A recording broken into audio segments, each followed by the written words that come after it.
This video is about entering in project status for individuals in projects or interested in being in projects or we're in projects. We use this information for a lot of tracking reasons and for recruitment for future years for projects. So it's very important to enter in your information and keep it up to date. The easiest way to get there, again, is our beautiful little color changing square over here and at the ECC Specialist app. Once you're in the app, you do have a projects tab, and so I'm going to click on there. And like almost every single one of these tabs you click, it's going to automatically give you a list view called recently viewed. You can click the down arrow and click all. So what you'll see in here is a list of all projects that we have had for, well, since the dawn of Salesforce for our organization. So a lot of these you won't use, but you should be able to find the ones that you will use in here. I do want to point out that there is one here called None Started. These are for people that you think would be good for a project. You just don't know which project. So that way you can put them in and we have a place to easily find these people.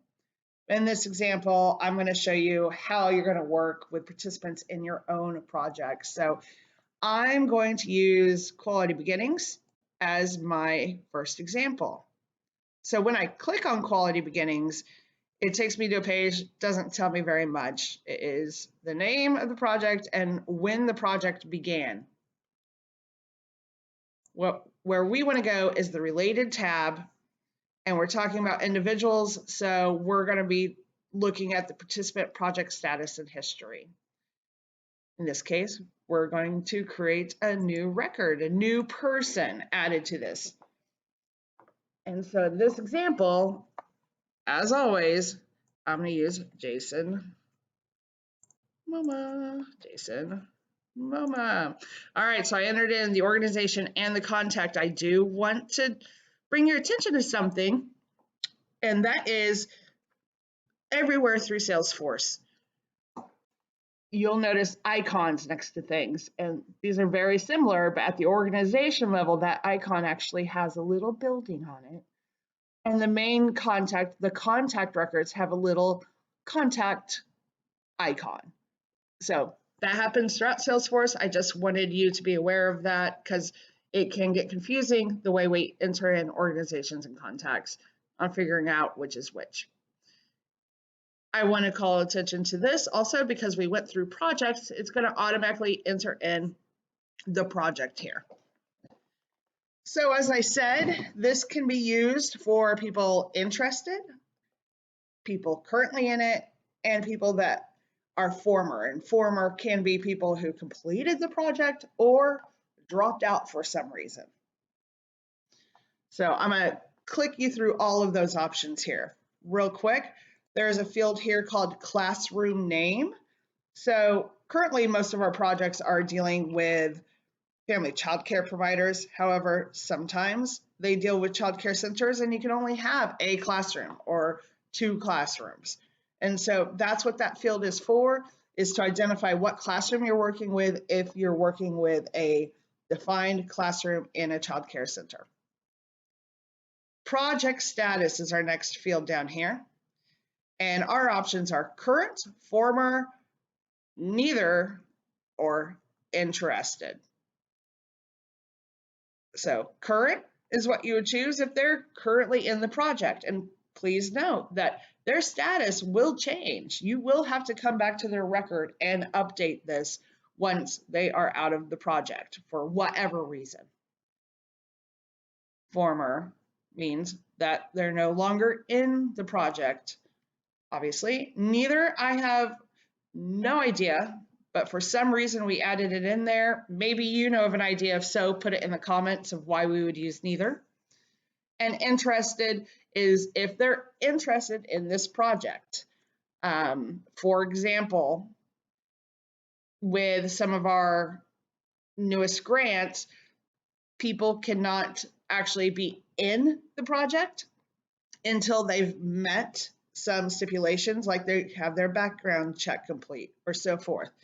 They would not be a current person because they haven't met everything, they haven't signed the contract, they would be interested. For this example, I'm just going to choose current. There's notes here. For example, we could type, we're waiting for background check.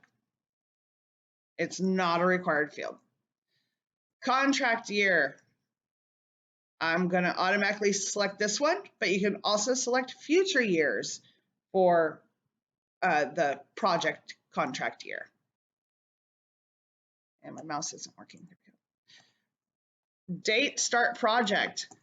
Well, and if this says interested, this won't have a date, but if it says current or former, obviously it'll have a date. And so we'll say they started it on the 16th.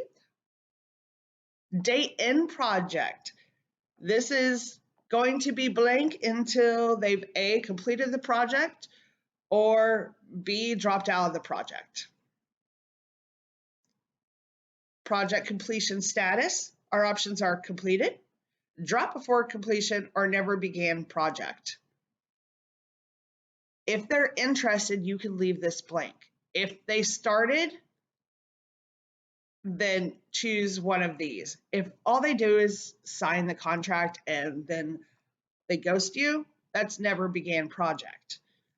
But if they started and they had to quit for whatever reason, whether that be because they moved or because they just didn't want to work hard anymore, choose drop before completion. If they completed it, put completed. If it is anything other than completed here and they were in the project, put why not completed. And here's why. When we recruit providers, sometimes we recruit providers that have been on other projects before. And if they had to drop because they moved, you know, that might be a valid reason to go ahead and invite them into the next project. If they drop the project because they didn't want to attend the trainings or have you do TA or something they didn't want to do, write it very clearly here so everybody knows in the future. Obviously, once you're done, you can click save and put it in here, and it's going to add it under their project participant status and history. It's also pretty easy to edit it. So just go to their organization record or their contact record and scroll down, and I know it's duplicated, but you can go in here, see what projects they were in and their status, and you can go straight back in there, go to related, find them. Let's say it's Haley that we want to edit. We go over here to this drop down and click edit, and it brings up their record so we can update it with all the new dates and information and notes. That is about it for project participant status and history. If you have any questions, put them under the video in the comment section. Thanks. Bye.